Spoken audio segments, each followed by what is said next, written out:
By September 26th, the Baltic Sea turned into a fiery mess when a monster blast tore through the Nord Stream 2 pipeline, about 70 clicks south of Bornholm, sending a hellish mix of flame and thick black smoke billowing across the water. The explosion hit so hard it rattled fishing boats nearby, and crewmen on deck swore they saw day turn to night thanks to that deafening boom. Within a blink, maritime crews scrambled, hunting down the blast's exact spot while satellites locked onto the burning scar tearing through the ocean's surface. Rescue squads charged toward the scene, but that inferno was too fierce. Nobody could get close, and nobody could say for sure what even caused it. Around the clock, governments started tossing out statements that didn't quite match up. Some swore they knew nothing. Others dropped hints about some sneaky operation happening in the dark. So who, exactly, planted that charge and blew up a key vein of Europe's energy lifeline?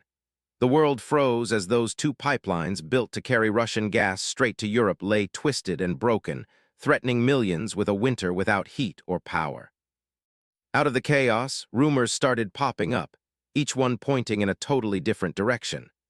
Later on, German prosecutors dropped a bombshell, tying the mess to possible Ukrainian hands, something that raised more than a few eyebrows over here. Source: German prosecutors linked to Ukrainian involvement. Meanwhile, the U.S. tossed a boring securities filing into the mix, one that didn't even mention the blasts, a weird silence that just made people talk even more.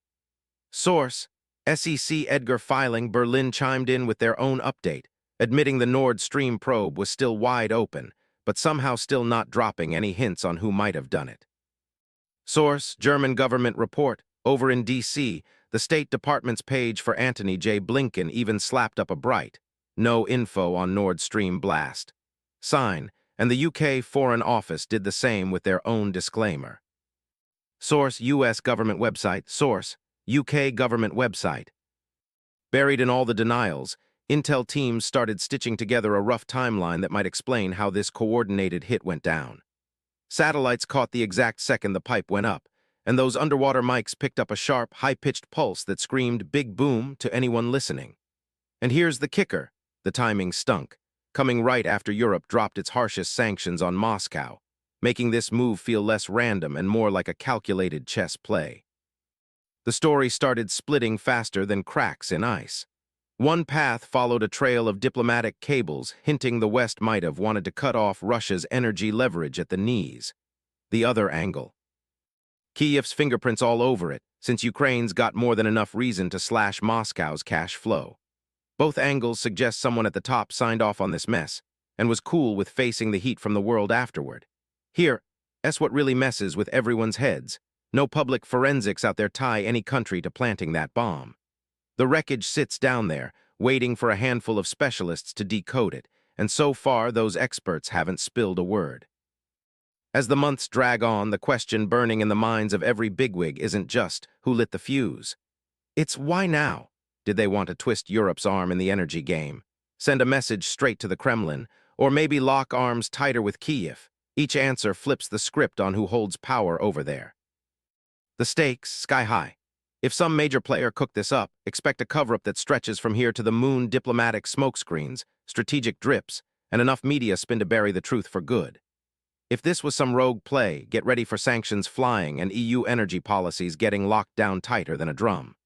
Weeks later, the Baltic Sea turned into a guessing game, with analysts, reporters, and officials all selling their own version of what really went down. One question still hangs in the air like a bad smell: who hit the switch, and what don't they want us to find? Stick around, we're digging through the mess, breaking down the clues, and asking the tough questions the suits won't dare touch. This breakdown sticks to what's out in the open. No secret files were cracked for this. The initial blasts tore through the Nord Stream lines on September 26, 2022. What came after was a flood of unanswered queries, accusations, and a trail of clues suggesting more than one player was involved. Images from satellites that early morning reveal a pattern of activity that still puzzles everyone. Commercial satellite streams picked up a Danish warship, the Uppsala, sitting close to the blast area in the Baltic. The Uppsala wasn't there by accident. It was assigned to the NATO drill Baltops 22, yet its closeness to the detonation spot sparked instant worries.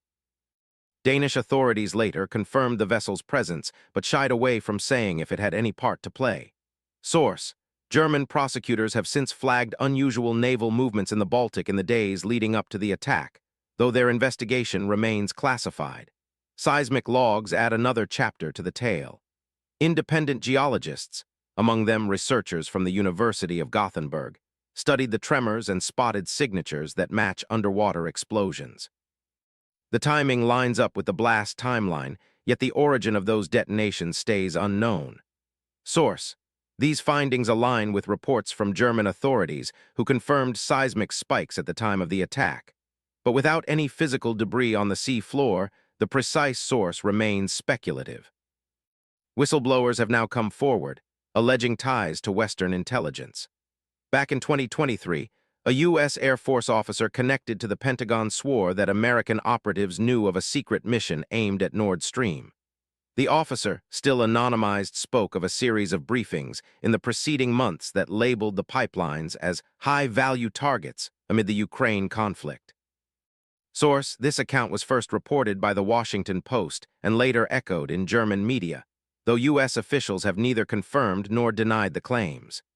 British involvement shows up via the Royal Navy's HMS Defender, cruising the North Sea then. Although its official task was a routine patrol, ship tracking data reveals the vessel turned toward the Baltic days before the blasts. UK records confirm the Defender was there, yet they give no additional details. Source: This naval shift was noted by independent analysts like those at the Maritime Executive, who highlighted the unusual timing. A lack of clear answers hasn't kept experts from linking the dots. Dr. Jeffrey Lewis, a nuclear policy analyst at the Middlebury Institute, flagged the missing accountability as a warning sign. When pipelines of this magnitude are sabotaged, the world expects transparency, he said. The fact nobody has stepped up to claim responsibility hints at a purposeful attempt to hide the truth. Source: His comments reflect a broader frustration among analysts who argue that the investigation has been hamstrung by political interests. German prosecutors heading the official probe have cited credible leads, yet no arrests have been made. Their public remarks stress how complex the case is, pointing to international waters and tangled jurisdictions as hurdles. Source: Meanwhile, U.S. and UK officials have remained tight-lipped, with no public filings or statements addressing the sabotage directly. What's clear is that the circumstantial evidence points to a coordinated effort, one that reaches beyond Ukraine's borders. The satellites, the ship movements, the seismic traces each fits into a bigger puzzle that few seem eager to solve. That night the Nord Stream lines got blown to hell. Some classified paperwork somehow dodged the usual diplomatic blackout. A top-secret intelligence memo, heavily blacked out, but still landed on the desks of a tight circle of Berlin reporters. The pages didn't name names, but they did trace a chain of commands. It started in a NATO-friendly capital and ended with explosives on the ocean floor. Once the memo hit the wires, German prosecutors jumped on it, except they still pushed the Ukraine angle in their own press release. They doubled down on that line back in April. Source: So now you had one side screaming, Western intel ran this, and the other side insisting Kyiv did it. The gap between those two stories yawned wider than the Baltic itself. Across the pond, the U.S. State Department's own Blinken page stayed stone-cold silent, literally said they had no information on the explosion. Source: Over in London, Number 10 did the same song and dance. We've got no info on the Nord Stream blast. Source: Funny how both governments claim zero knowledge when the memo itself supposedly came from their own intel family tree. Politicians didn't waste time. Berlin's skulls called for full transparency while begging everyone to cool the politics. Source: Fine words, but they also let slip that maybe, just maybe, a Western hand had something to hide. Meanwhile, Washington insiders whispered deep concern and pledged to cooperate with any credible probe, yet couldn't cough up a single scrap of proof beyond the usual "we don't know" routine. Then came the SEC filing from a big energy player asked about the blast. Their response: no specific information on the Nord Stream pipeline explosion. Source: Read it again. Same words, same shrug, same nothing. It read like a State Department press release, not an energy giant's disclosure. Folks watching the show kept seeing the same pattern. German prosecutors pointing at Ukraine, Western capitals shrugging off the whole thing, and this one memo that ties a NATO-aligned intel shop to the sabotage. The pieces don't fit. That tension. It's the moment the public can't accept a single-source fairy tale anymore. Reporters and analysts start asking the obvious. If the memo's legit, why are the US and UK still playing deaf and dumb? For now, the answer's buried under the same secrecy that produced the leak.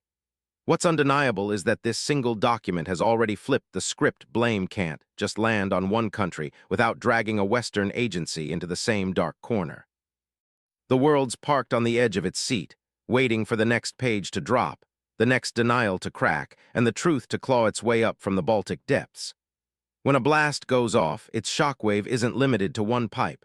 It reshapes Europe's security math and turns those energy veins into possible weapons. Losing that direct Russian to Europe line pushes countries to rethink their dependence on shaky routes and to speed up supply diversification. Source: German government report. German prosecutors are now flagging Ukrainian involvement, a claim that widens the geopolitical fault line and stokes suspicion across NATO. Source: DW. At the same time, official filings from the US and the UK stay mum, giving us zero concrete details and deepening the fog of uncertainty. Source: SEC filing. Source: US State Department. Source: UK government. When the truth gets murky, accountability starts to crumble. People deserve a clear-cut inquiry that slices through diplomatic spin and shows who, if anyone, ordered a sabotage that endangers global energy stability. Pushing governments to dump every investigative finding isn't just idle curiosity. It's a safeguard for the rule-based order that underlies global trade. If you think open scrutiny is key to a safe future, make sure your voice gets heard. Demand the full publication of the ongoing probes and keep policymakers honest. Exactly what a crisis this size calls for. Hit subscribe, share this video, and drop a comment below with the questions you want our leaders to tackle. The more we push for clarity, the nearer we get to a world where energy security rests on transparency instead of secret agendas.